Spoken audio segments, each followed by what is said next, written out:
Okay, guys. Good topic this week. We're going to be talking about how to manage finances. If For some of you guys, this will be a reminder. For others, this may be um, this may not be as advanced of where you are, but we're going to talk about simple ways and easy ways to kind of manage our finances.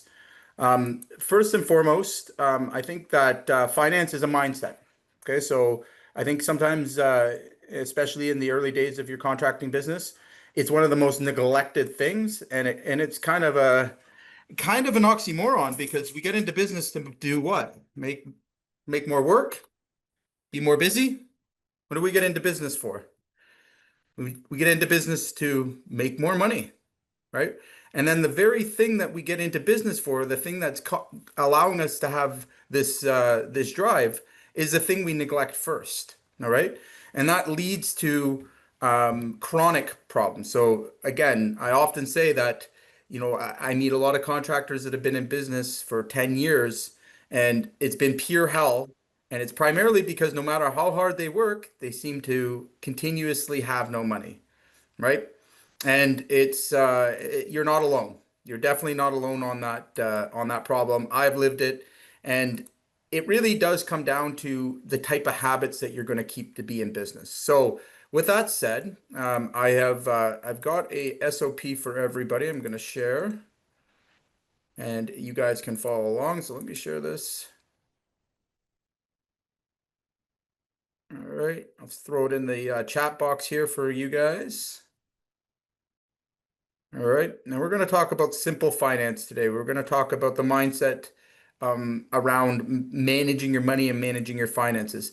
Out of curiosity, who thinks it gets easier as you grow to manage finances? Anybody?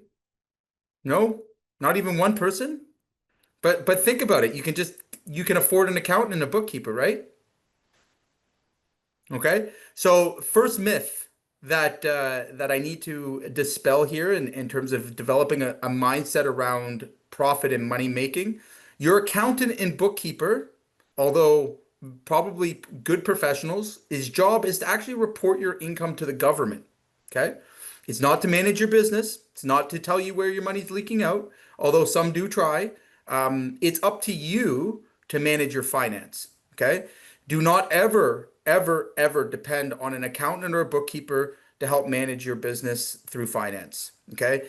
It's very unrealistic. I've yet to witness it be a thing. Maybe there are some out there, but they would be unicorns in the world of finance.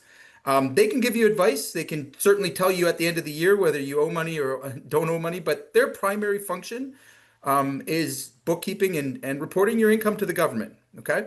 So it's actually much easier to develop really good habits while you're small that are going to support and serve you as you grow. Okay. Because finance does not get easier, it gets far more complex as you scale your business. Okay. But the principles, okay, the practice, the habits are all the same. All right. Meaning you can have the best finances in the world. You can have, a rock star controller that has everything up to date, all of your numbers in. And if you don't have the ability or the discipline to actually look over, review those numbers and make decisions with it, it's useless. Okay. So one more question before I jump right into all this. How many of you guys, out of curiosity, use your finances to make decisions in your business? Maybe I'll put it another way. How many of you are actually using your P&L and your profit and loss and your job costing to make educated, data-driven decisions? Give me a one in the chat if you're one of those guys. Sivash, I know you do. Greg, I definitely know you do. Mario, yeah, you're getting there. Okay. And with that said, when we use that data, that important information, like imagine that concept, using profit to manage our business and make decisions with it. Is that like, am I talking crazy up here? Right? How much easier is it to sleep at night, knowing if you made money or you didn't make money? Right? Is there potentially things that you've maybe abandoned that were making money possibly, but you didn't know it, right? Were there some decisions that you made that were maybe emotional or reactive, not realizing the impact, all right, and has cost you, I don't know, time? I know I certainly have. I'm 100% guilty of it. Okay. I might even make them to this day. It happens, right? So the benefit of hearing me out on this particular conversation is what it allows you to do as a contractor is look at the ugly truth. Okay. And when you have the ugly truth, all right, it allows us to make informed actions. Okay. Whether it's good or it's bad, all right, knowing your score, knowing where you stand financially is how you stay in business long term. This is essentially the steering wheel of the ship. All right. Now, sad to say, I say most of contractors are driving down the highway completely blind, no hands on the steering wheel. All right. Just praying and hoping. And that's the epitome of gambling. All right. And that's why 93% of contractors fail. All right. Flat out, that's the bottom line. That a lot of the problems they encounter are problems they could have navigated through, especially when it comes to cash flow. All right. But I get it. A lot of us got into being contractors for the absolute opposite reason. If we wanted to be finance guys, we probably would have got into that, right? So, is anybody here particularly intimidated by numbers? For sure. Anybody here really intimidated I or struggled a lot. okay? So what was it that overwhelmed you? It's going from, for me personally, and I'm not a CEO mindset yet. Like I was helping Johnny and he's got the chops. But to go from like small business thinking to corporate thinking and the bigger picture of how dollars are used and back costing and all of those pieces, it can be a little overwhelming when it's just no longer simple equations. For me 100%. personally, I'm not a math girl. I'm a people girl. Right. So it's like a whole new world of education for me. Okay. That's And just and personal. that's the answer that I typically hear. All right. So you're definitely not alone on that. Um, But here's another big misconception that exists, and I think it exists amongst big and small contractors, guys that are doing it. And that misconception is most contractors believe if there's money in their account, they're doing fine. But what if that's the exact thing that's maybe holding back the business? Okay. So having cash in the account doesn't mean you're profitable. It just means you haven't hit the next crisis yet. All right. And what I mean by that, especially for guys that are, have collecting deposits and things like that, is that it's very, very easy, all right, to misunderstand your numbers. Okay. It's very, very easy just because you have money in the bank. And I see this as a chronic issue, especially amongst growing remodelers, anybody that's has future liability with those payments is that they get a bunch of money into the account and then they take their foot off the gas, or they start to get sloppy with their job costing, or they don't do job costing at all. This is a very common problem as well, right? So with that in mind, today what we want to talk about is, even if you are just starting out, or all the way up until you are full scale, this particular system works well all the way up. There is a way of looking at your finances and using your bank accounts. All right. So not a lot of change, but using your bank accounts to actually determine if you're making profit or not. All right. So here's what I see happen with contractors that follow this path, right? You land big jobs, but you still have cash flow problems. You can't pay yourself consistently because your numbers are actually, our numbers are a lie. And you make a lot of gut-based decisions that backfire, right? So again, in terms of resolving this problem, all right, you guys may let me pull up this SOP, and we're going to go through an easy way of managing it that will remove the excuses that you may have in your mind about not being able or not understanding numbers. Oh, just give me 1 second. All right. So you think I would have mastered Zoom by now? There we go. All right, you guys see my screen? Good, good. All right. So, how many of you guys here have heard of the profit first concept? Okay. All right. So again, what I love about this particular one is it's very, very practical. Okay. It does require some discipline, but the logic behind it and the actual practice of it makes things very simple. So a lot of us, and again, for many years, I was intimidated by P&Ls. All right. I was intimidated by, the general ledgers and accounting practices, and I avoided them. I knew in my gut it probably wasn't a good, wasn't good, right? So I just full out avoided it. All right. When I started taking accountability for myself and my finances, this would have been probably 10 or 15 years ago when this particular training came out. But it's a very simple concept. We're going to open four accounts. Okay. We're going to have an operating account. That's for our day-to-day operations. All right. We're going to have a profit account. All right. We're going to have an owner pay account. All right. And we're going to have a tax account. All right. So the profit account should always have 5 to 10%. Every check goes here, right? So you're actually removing from every single check you collect, you are removing your profit first, right? What a concept.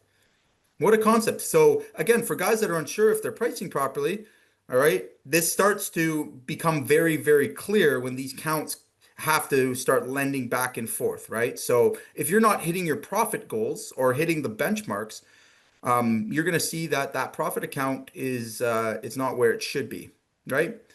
The owner's pay account. This is another area I see many, many owners, and actually just recently had a discussion with one of our members that were wildly underpaying themselves. Okay. Now, on paper, all right, they're not doing too bad, but without that pay included, all right, and again, without actually paying themselves what they're worth to their company, all right, those numbers are inaccurate. They're not really they're not really running a business. The business is more running them, because if we were to take their what they would make just having a job out of that, that profit, they'd have none, right?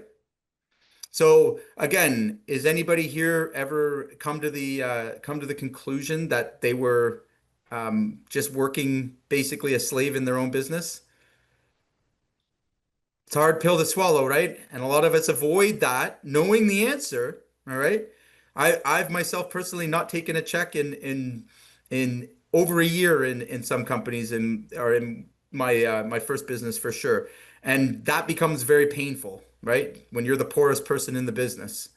Not a very good concept. And again, this is about facing reality, right? Does your business actually have the numbers to be called a business, or have we just given ourselves a very stressful and risky job? Okay. So, anybody overwhelmed with the idea of having four bank accounts? A little bit? Okay. All right. I mean, compared to the alternative, which is to try and decipher what you have and what you can spend from your P&L, right? How many of you guys are actually using your accounting systems, all right, to predict your cash flow, predict your profits? I didn't think so. And the real reason behind that, guys, the real reason behind that is because your typical QuickBooks and accounting systems, they're designed, the whole process is designed to look in the past. Okay. It's designed to report your income to the government. It's never up to date. Okay. So think about it. There's probably not a single person on this call that has their books up to date, right? To the minute. All right. And it's what we call a regulatory accounting system. All right. So regulatory meaning we are abiding by the tax laws. We are reporting that income, and it's in their format that we have to submit. Okay. Now, the other part of this, which we're going to talk more and more about, because there is some very important practices that got to go along with these four bank accounts, all right, is management accounting. Okay. The most basic form of management accounting. So, using information, using your finances, all right, and this is everything from your cost code, right? So, right at the estimate, the cost code, all the way up to schedule, to cash flow, to job costing, to cash forecasting. All of these things are created to look into the future. Okay. So when you can look 3 months ahead of where you're at right now, all right, and you have 90 days to make a decision or to correct the ship, all right, does that give you an advantage? Of course. All right. Good contractors live 90 days in the future. All right. I'm going to say that. I'm going to say that again. I don't care. It may be disputed. If you are only focused on today, you're going to be too late to a lot of things. All right. And it's in a lot of cases, this is where you're going to find your biggest cash flow problems, your missed opportunities. This is where you're going to stay stagnant and stuck. All right. So guys trying to move off the tools, trying to run their businesses. If you're operating on a day-to-day base, okay, again, that's equivalent in my eyes to putting everything on red and gambling. All right. We have to be able to look forward into the future. We have to be able to know when our sales go up and down. We have to be able to implement things now to correct things that are going to happen in 90 days, or else it becomes a runaway. All right. So a lot of times, and I have this conversation almost daily. All right. Contractors are playing a game of feast and famine, right? They get a big project. All right. They put all their time in and they go and work to get the project done. And then they get towards the end of the project and they go, oh, yeah, I don't have another project lined up, right? Or they play the revenue roller coaster. Okay. It's not supposed to be this way. All right. And in order to be successful in your business, we have to be able to predict certain things that are going to occur, right? One being revenue. Okay. Revenue, playing the revenue roller coaster, all right, messes with a lot of other calculations that go on in your business, such as overhead. Okay, so I'll give you the perfect example of this. I'm in roofing, all right, so every year during January and February, you can imagine that the revenue of the business drops. Okay, whether I like it or not, that is a part of the challenge. Now, guess what? Every other roofer has the same challenge. Their revenue drops. There's only so much you can produce in a snowstorm, right? So during January and February, we have to be very clever about how we manage cash. All right. We also have to be very clever about how we behave on March. Okay. So in our world, what happens in March? Everybody comes out of hibernation. All right. And they start pricing things as if they were hungry little rodents. Okay. And they underpriced the market considerably. All right. So for years, because I know of this bottleneck and because I know of the challenges during that period, I like to cherry pick.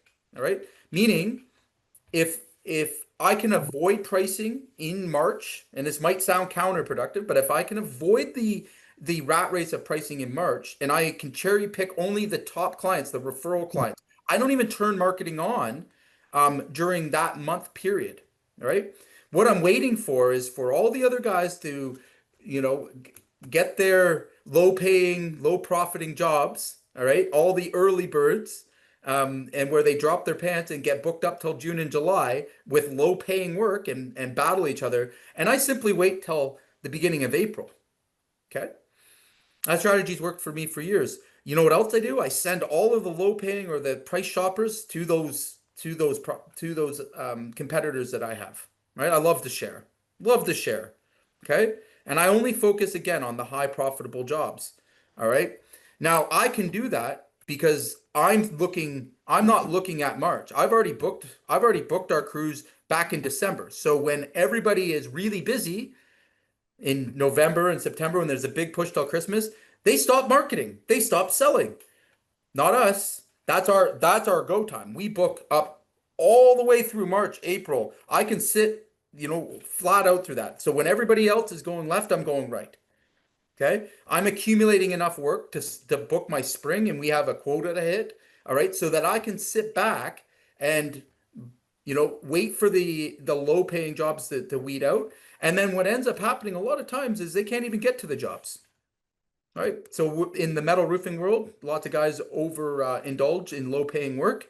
And then all of a sudden their customers are turning those jobs back over to us when their contractor is all of a sudden unable to make the job and I get them more at my price. Okay. So again, the point that I'm trying to make here, guys, is that in your numbers, in your forecasts, you can predict what's going to happen ahead of when it happens. If you've been in business for more than a year, you can totally predict what's going to happen. Okay. And you can avoid those trends. The same thing with marketing. Marketing takes about 90 days, right? And a typical sales cycle is 90 days. So if you wait till you're completely out of work to start doing those things, you're 90 days late, right? Hence why then we underprice, we get desperate, we do silly things. Okay. So we have to practice some discipline here. All right. And it has everything to do with your finance. It has everything to do with your cash flow. Okay. But you've noticed that all of these things that I'm discussing with you, ultimately come down to discipline, right? So what do we do to stay on top of our finances? How do we do that? So step one, or I say step three, sorry, is job costing. All right. You'll hear me say it over and over and over again. At the very base of the job level, okay, we have to be job costing everything that we touch. There is no excuses, zero, and it's so easy to do. Anybody that wants that training, we have that available. You can reach out to us, message us. We'll send you the job cost training. I'm not going to go deep into it, but you should never, ever, ever, and I mean ever. I'm gonna emphasize that. Start a job without job costing, right? So your estimate, all right, is compared to the versus the actual, all right? Now I can say without a shadow of a doubt, Yeah. oh, I can say without a shadow of a doubt, that most contractors that come in with financial issues are a pure symptom of no job costing. Okay, this is where we can make educated decisions before problems start, right? So when we make a mistake when we're estimating, all right, how soon are we able to determine what that was and make an adjustment? Out of curiosity here, maybe just throw a one in in the chat. How many of you guys are job costing every single project? I know a few of you would be, but No, no. Okay, I am, but I'm not reviewing it on a. We should start reviewing on a weekly basis as a team, eh? Or at 100%. least or at least a monthly basis. Yeah. So again, it doesn't even have to be that way. So job costing gets updated like your bookkeeping accounting. And again, like when you build these into your management systems, like Mm-hmm. for us, for example, you can't order material without updating the job. It's all built into our system, right? Like everything is real time. Now, in my job cost training, you can use a spreadsheet, which is again, spreadsheet outside of your QuickBooks. Don't wait for your QuickBooks. You have to make this the core mechanism in running a job. Okay. If you want to get really efficient at it, and again, we help set up systems that allow you to see all this stuff real time. Um, the point that I'm making here is that if you're not job costing, you can't possibly have the other components to running a successful project, right? In my eyes, there's at least 15 operations that come off of your job costing. Okay. And it should be active and live. So for example, um, let's say that you are mispricing a job cost code. Okay. So, when you look back on a job, can you determine whether it was the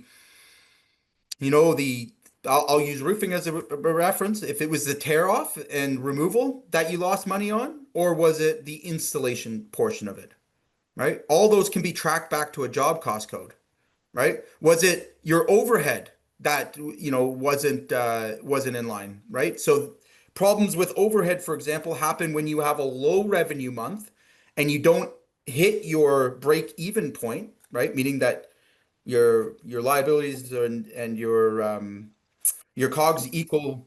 what you've been paid, right? So that break even point, all right, before you make profit, if you haven't hit that, that means that you have overhead to recover. Okay. So each month your overhead percentage would be different in a lot of situations. Okay.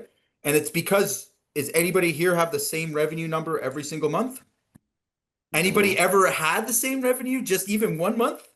I haven't had one in 21 years. 23 years, sorry. I've never had a month with the exact same revenue. Okay. So how could my overhead percentage be the same? It can't be. The answer is it can't be. Okay. So on the other hand, too, there's months where we've exceeded or gone well beyond what our typical revenue base was, and we were able to become even more competitive. Okay. Even more competitive, meaning my overhead absorption was actually lower. Okay. My profits went up. Okay. On the other side of that scale, I've had months where we had really slow months. Okay. January, February is a good example. You know, we'll typically do 200,000 to 300,000 in January and February. All right. But that's well below my break-even point for my overhead recovery. So that means my overhead has to be higher as a percentage during March, April to recover that overhead that I may have lost. Yeah, go ahead, Sivash. Um, so let's say I have 12 months of overhead, Mm-hmm. but I run for 9 months, Yep, perfect example. Okay. right? So I would take 12 months and I would amortize it into 9. Absolutely. And then So and then what you would do on a monthly basis, and we have this operation, is you would do an overhead recovery calculation. Okay. So meaning if you didn't hit your revenue targets and your profit margin target, okay, so like let's say you're shooting for a minimum 30% 20, margin, right? Okay, 28. okay, Yeah, 20 fine. net, Yeah, so and yeah, that's ideal. But 20 net 30, club. some companies can get away with 30% margin, not markup, margin. Depending on what sector you're in, if you're doing a higher volume, let's say you're hitting 1, 2 million bucks, you can slide by with a 30% margin as a gross. Okay. That means that you would have to fit, that's like a 44% Or markup, something like that. But you can slide by with that. Anything below that, I'm again, you're just pretending to be in business, right? There's just no profit. There's nothing left. Like, and remember, your revenue target has to be up, right? Can you run the same 30% margin on a $500,000 business? Probably not. You're not gonna have enough to make it worthwhile, in my opinion, right? If that makes sense. So imagine like on 500,000, right? That's 150 grand. so if I'm running $700,000 overhead, Yeah, that's a high divided by overhead. not divided by that's high. That's after I pay You would myself. divide that by nine, but you would also, again, it's all about like coming to accountability for what you actually hit as a target. So the biggest mistake I see is guys set their overhead percentage based on those nine numbers, but they keep it the same. That's gambling, right? You're betting on a variable. Do you understand what I'm So saying? so $80,000 a month roughly. Yeah. So like if you were to take that, right? But let's say again, you had a slower June and you didn't hit your revenue target. Okay. So like let's say your target's 300K, right? From that, 330% would right. be 90. Yeah, That's not roughly. So 80, 90. Okay. So you hit that. So we lower it more. So let's say you hit 100. Okay. And you were supposed to do 300. Most guys will keep riding the same overhead recovery, not realizing that they've actually ran out of profit. They don't have money to run the business. They're eating into cash flow, and they'll still stand in front of me and tell me they're profitable. No, you're not. If you have 2 bad months, you have to add that overhead onto the following months to recover it if you want to stay with your actual profitability and your margin. overhead and That's right. profit. So it Overhead and means your profit. prices have to rise. And again, what happens? This is where not knowing Prices have to works. rise because I Right. can't just increase capacity. That's right. You've got it.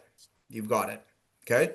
So So 80, and say we're trying to do 300 times 9, 2.7, hmm right? hmm 2.7, 20%, half a mil. hmm Half a mil, 9. call it 50. Yep. So I'm trying to clear 130 a month. Right. There you go. Right. So, and again, what I'm suggesting to everybody here is you got to get a couple of key numbers in place. All right. So it's not about like the key numbers that you need to know. Number one, all right, I would say before you even start is doing a sales forecast. Okay. Too many guys I go. got a sales forecast. Yeah, I've worked with you on it. So, but having that sales forecast that allows you to know which months have the most likelihood to grow, all right, prevents you from making a lot of mistakes that guys make, right? So again, what doesn't happen is because you're not reviewing your finances, you think you're in a totally different position, okay? Mm-hmm. And Mm-hmm. and you're running the car blind. So a prime example of this is again, even $30,000 less of your overhead, right? Or $30,000 off of your revenue growth. Like, I mean, you're talking 3, 4, 5,000 bucks in overhead, right? If you're at a 30%, 40% overhead.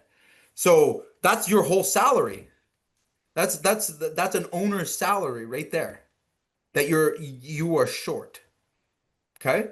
And again, if I'm looking at my numbers, number one, I'm going to do my sales forecast. Number two, the most important thing that you have, Sales forecast number one. sales forecast number one. That's the easiest thing to do in the world, right? Just That you quick. do once at the year. Yeah, it's done. Second to that Are is you trending enough sales to carry you that's right. into the next busy season? Yes. So you're Yes. not starving during the slow season. That's right. And you're not taking your foot off the gas when you need to push down, right? So that's again, it's easy to Right get now, yeah, summer outside. I'm taking my foot off the gas. right. So, but your numbers are going to tell you, like, if you have a red flag going up, like, hey, we missed our revenue targets this month, and knowing the impact that that's going to have, Mm-hmm. you Mm-hmm. you will take a very different attitude and approach. I promise. The other thing it's going to it forces efficiency, forces it.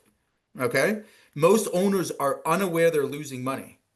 Therefore, they get loose with their employees, they get loose with their spending, they get loose with everything else.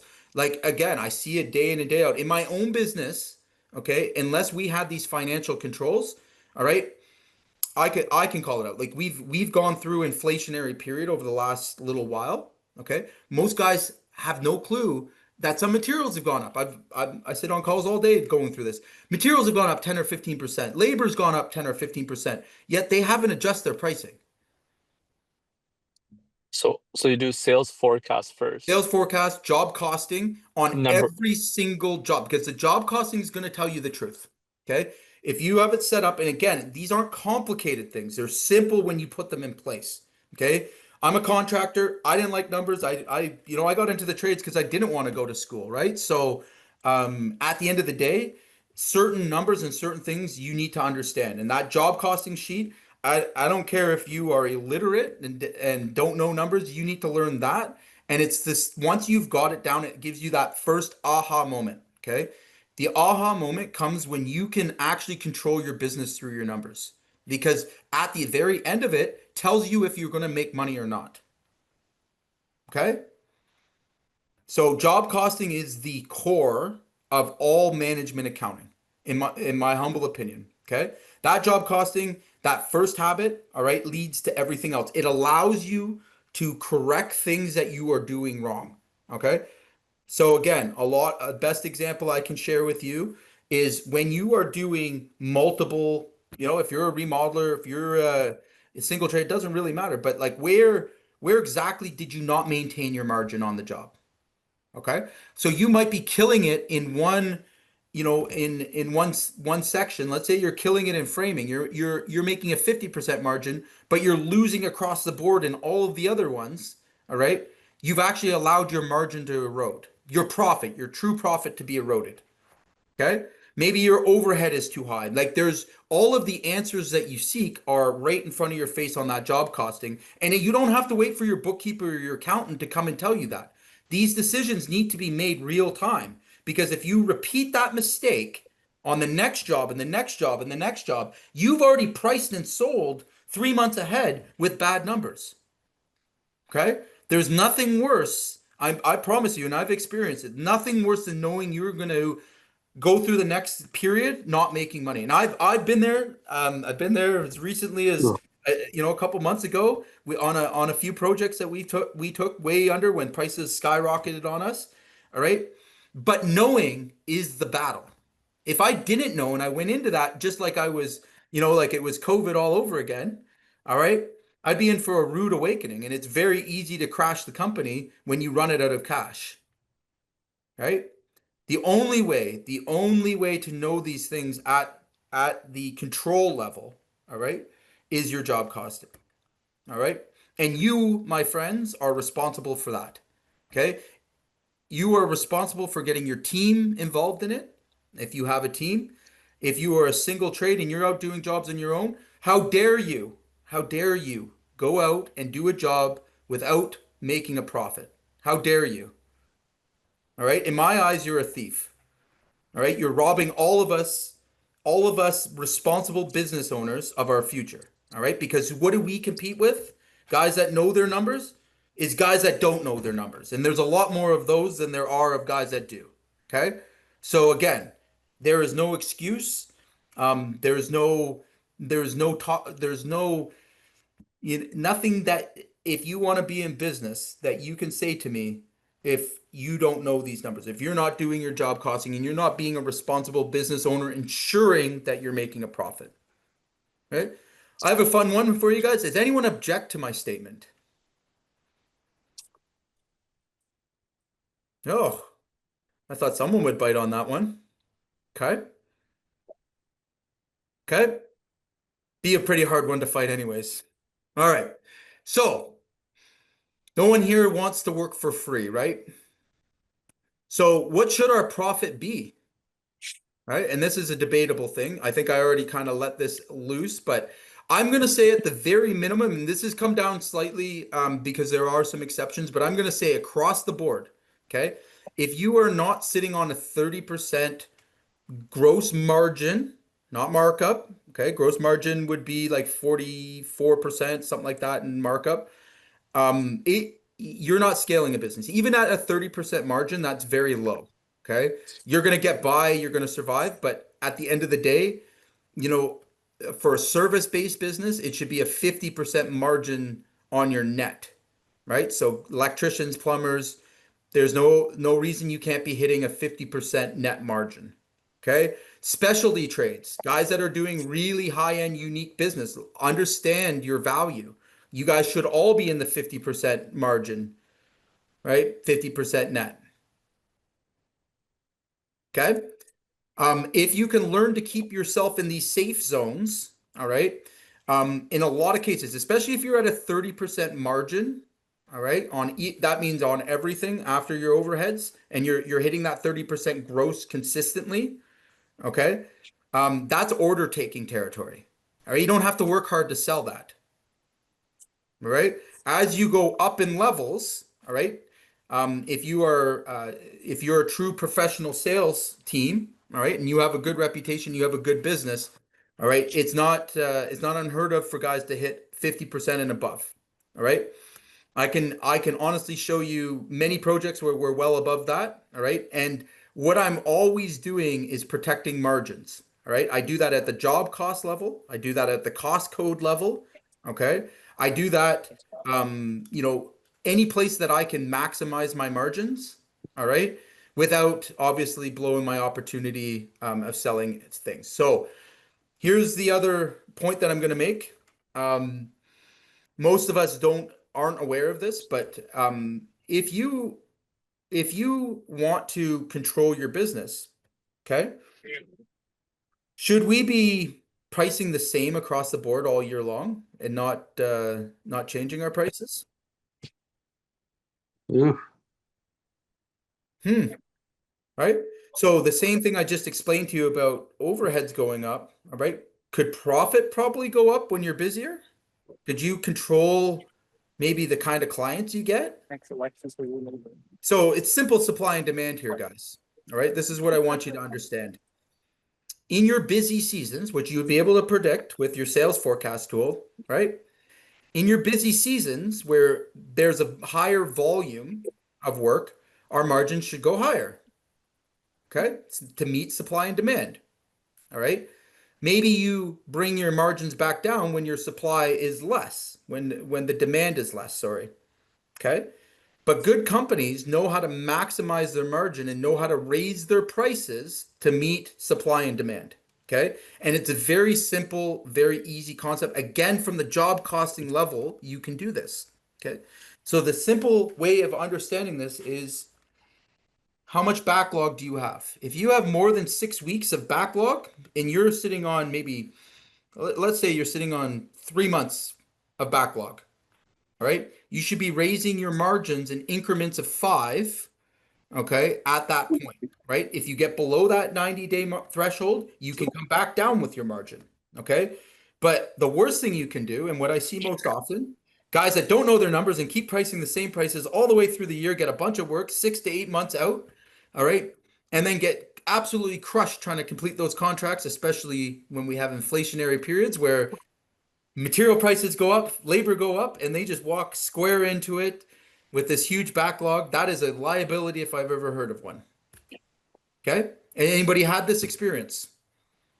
Anybody got at one point such a big backlog and lost money because material prices or labor went up? Mm-hmm. I have. What? I play that game. I have. What question for you, Jay? What's that? Yeah. Is this the time to like just thinking through what you're saying? Is this the time to crank ad spend? So Like again, if your sales forecast will tell you that, right? So if you like again, most people pull their ad spend down when they're super busy.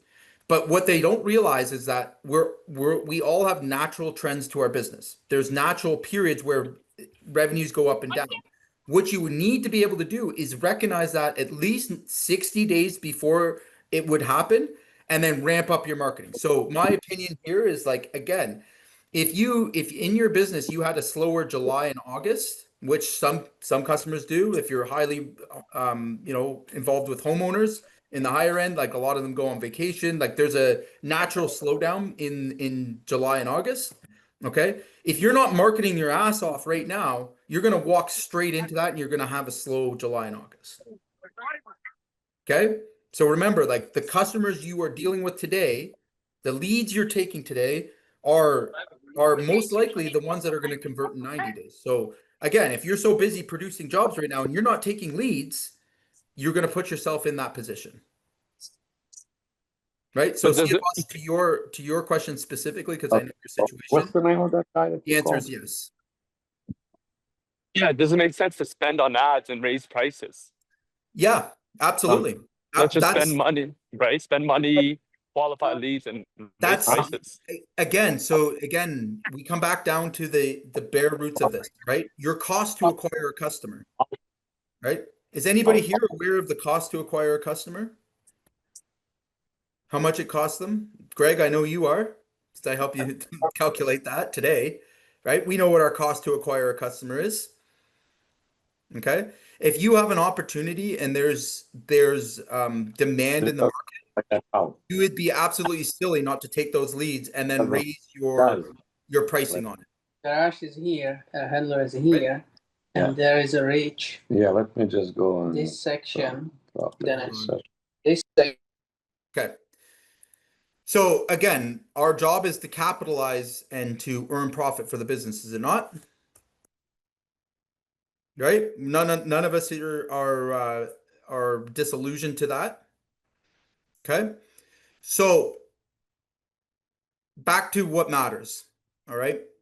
Number one, if you're not doing it, okay, you need to start. The first thing is in a job cost, to have a job cost be efficient and work really well for you, where you can use that information to make day-to-day decisions.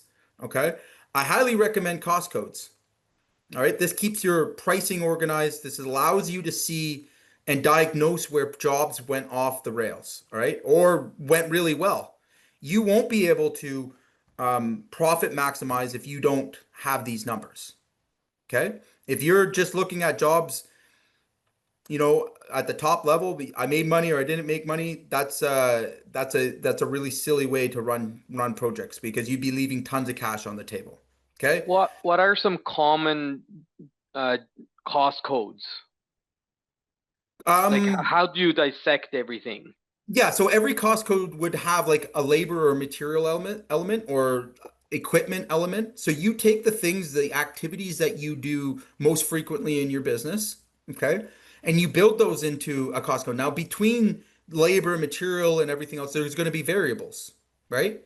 But it's really being able to stand back from the job. All right. Most, like for yours, for example, I'm imagining that you would have, oh, you'd have a lot of cost codes. All right. If you want to see, because you'd want to see what part, for example, is most profitable, right? Like how often does, a triple door laminate MDF the cabinet get purchased? Is it more frequent than others, right? And then what's the efficiency rate on those? So a cost code, again, when you become a general contractor, you have hundreds of cost codes. But at the end of the day, it's very simple to understand cost code. Cost code is all of the components that it requires to produce that thing, right? So, again, if you're a general contractor, how much is it to do roofing? How much is it to do your plumbing? How much is it to do? And you may have a subcontractor, you may have your own labor, but it all goes within that cost code. All right. That way, you know exactly which section of the job that you've lost money or which section gets the least resistance, right? And we have room to move up on.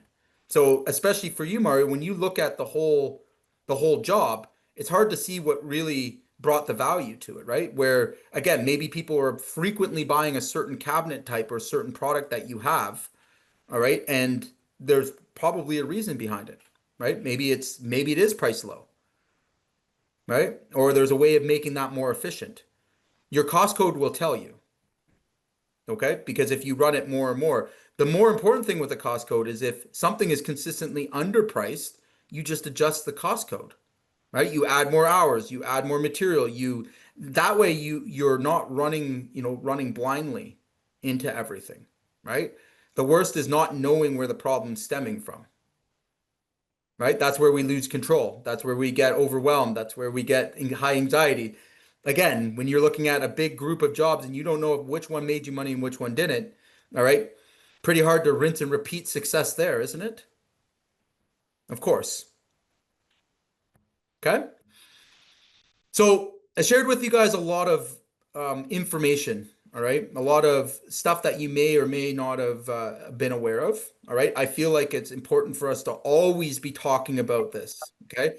Just like in sales, all right? You're never done in finance either, okay?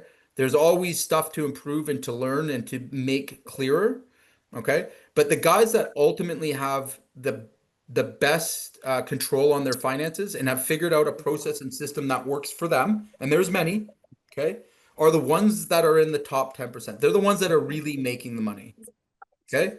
So imagine yourself, again, the guy that makes a 50% margin, has a ton of backlog or a decent amount of backlog, all right? Is that a business that can run itself? Yeah, Yep, 100%. 100%. If you're in 100%. that exclusive club, okay, you can more than afford to hire people even more talented than you, More talented. right? So Well, the it's like, mistake we make, all right, is even as a small contractor, all right, is misunderstanding these numbers and what they represent. Okay. So another way of looking at this is if you're a contractor that loves to discount, loves to give things away for free, right? Or panics when they get resistance to their price, okay, and lowers their price or goes out and purposely tries to be the low price guy. All right. Even if you lower your price 10%, you are now required to do 33% more work to make that up. Just 10%. Right? So it's the absolute definition of working smarter, not harder. Right? Learn to sell, learn to market, learn to find niche, right? Learn to find opportunities properly, learn to present properly. Those things pay larger margins. Okay, what we shouldn't be doing is trying to sell a commodity service, in my humble opinion, for a low cost. They just don't go together, right? And it is the reason that your business will fail. It is the reason that you could do as much work as you want and still be broke. right? It's the reason also that you get C's and D clients. Okay. So believe it or not, I'm going to tell you this and I'll stand by it till the day I die. But if you want good clients, charge more than everyone else. Okay? Charge more than everyone else. Charge more on top of that. Okay? If you want to work with the best clients, the exclusive club, you want to sign big deals, okay? Learn to sell your value, all right? But I promise you will not find those ideal clients charging the least. You're going to find people that are looking to take advantage, and in some cases you're actually attracting predators to your business, right? And I see this a lot, right? Your low pricing is what's keeping you poor, right? And at risk. Okay. So before we wrap up here, guys, can anyone give me one takeaway that they can take away from today's discussion? I need to look into sales forecasting. Okay, well, that's easy. We can do that for you like 2 minutes. You're in our group, so we will do that. That's very easy. If I'll send it to you after this call. Okay. I thought we have done that though. I'm pretty sure we have. Maybe. Yeah, I'm not doing I it. believe we have. It's in your folder. I'm not doing it also. I might You need only a have to do it once. refresh. So it's only once at the beginning of the year, because what it does, it takes your past, so like for the last 5 years, all your revenue numbers, all right, and then you put in what you're trying to advance on, and then it adds in. We did do this together. Yes. I remember. Okay. Now that makes sense. That's the sales forecast. So then Okay. you're actually putting, you're giving yourself the best chances, right? Because again, you can't be static across the board. Like if your number is not realistic, it won't calculate out. That makes sense. Yeah. Okay. Anybody else got a takeaway? I got a bunch of takeaways here. Cool. Share one. Okay, so sales forecast I got down, Mm-hmm. right? I have my work in progress down. Mm-hmm. Whip. I'm Yep. reviewing my monthly P&L. Yep. I think job costing, I need to get into a management cadence, probably a monthly management cadence to start. Okay. And then the next thing is recognizing that I shouldn't be spending money on marketing when everyone's hungry. I should be figuring out a way to spend the most I can right now. Mm-hmm. So return on ad spend. So Yeah. like monthly management reporting with the at the job cost level, and figuring out how to increase ad spend now. So that's directly connected. So again, I'll give you a good example of this, Bosch, how this works, right? Yeah, So yeah. let's say there's a high resistance in the market, and like, again, you've got a lot of guys competing for that ad spend, right? And you want to increase your ad spend. You know where you do that? You know how you do that? You raise your margin. You add on 3 or 4% into your overhead to recover that. Then that never goes on to you. Right. So again, the misconception is that marketing is an expense. It's not an expense. You want to, like, he who can afford to spend the most to acquire a customer wins. But bottom line, right? If you have the majority of the leads and you have the pick of the litter, you're going to win the game. Okay. You should be working out strategies where you can spend the maximum amount of money every month happily with a return. Yeah. Okay. Yeah. Yeah. I look at marketing very differently. So like mine for me is the only reason I'm still doing what I'm doing. All right. It's the only place I can spend $1 today and get $4 back tomorrow, predictably. Yeah. Right. So why would I not be maximizing every dollar that I put in that front end, right? Knowing that again, it's going to turn out. And once you see these numbers, once you start to have them in front of you, and the cost to acquire a customer, like all of that is what locks contractors in, allows them to scale beyond 3 million, scale to 15, 20, and above, right? It's all a game of numbers. Okay. What was the other takeaway? That's a lot. Like it's just like Yeah. it's just like So let me give you Sell like another, crazy and raise your prices now. yeah. That's pretty much that's what it boils down to, and just review monthly numbers on a monthly basis. Like, Yeah, and I mean, again, if you can get it down to it being built into how your jobs actually get. So I have control management accounting, I'll call it, right? So like, for example, a job can't be done without a purchase order, without a work order, without all of the costs being accounted for. Like you can't order anything. It's rate built into the job cost. And so I see it like we all see it real time, right? I have an open book strategy. There's no hiding it, right? So every job has like in order for a crew to show up, they have to be issued a work order with a budget that they've accepted, right? yeah, A purchase order gets issued with a budget they get. Guess what?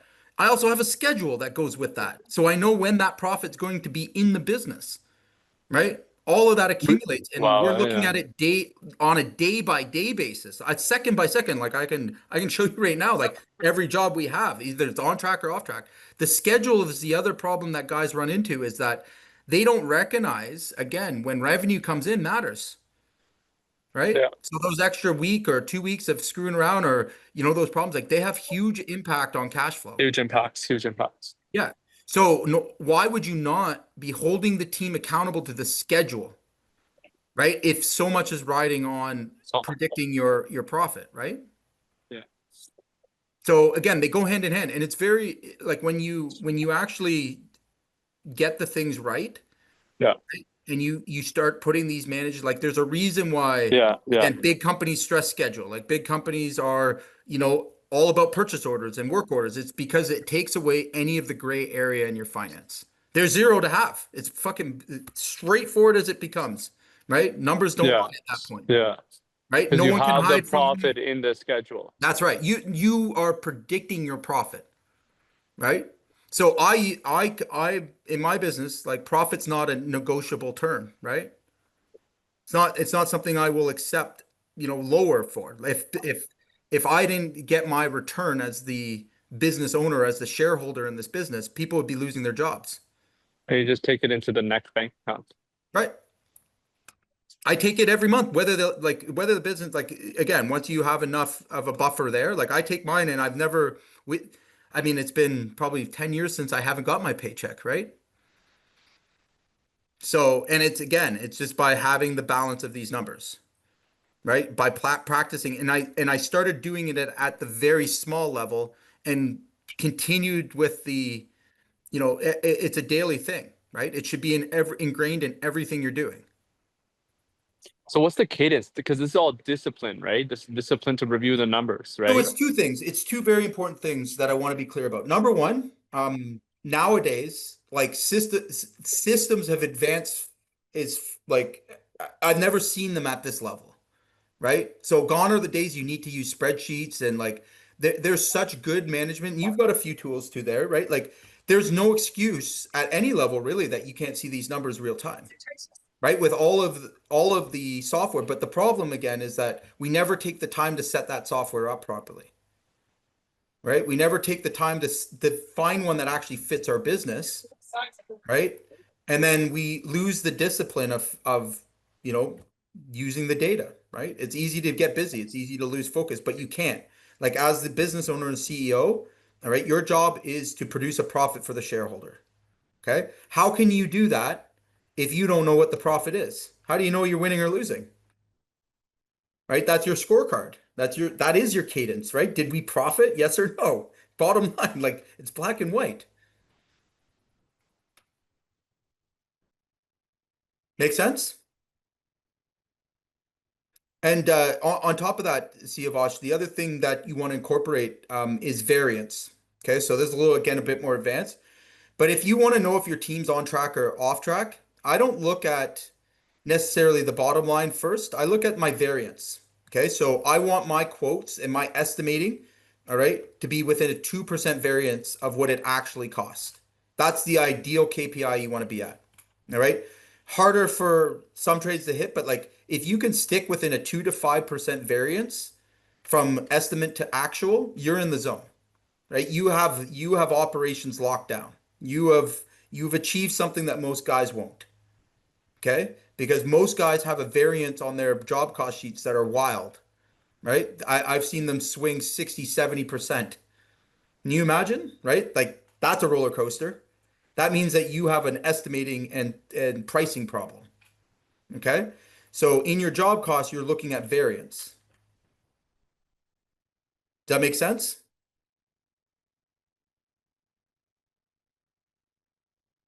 Yeah, maybe too advanced for now. We'll come back to it. All right. Anybody else have any other questions, concerns, anything that they want to share? No? Okay. Awesome. Appreciate your time today, and let's go get control of our finances. Bye for now.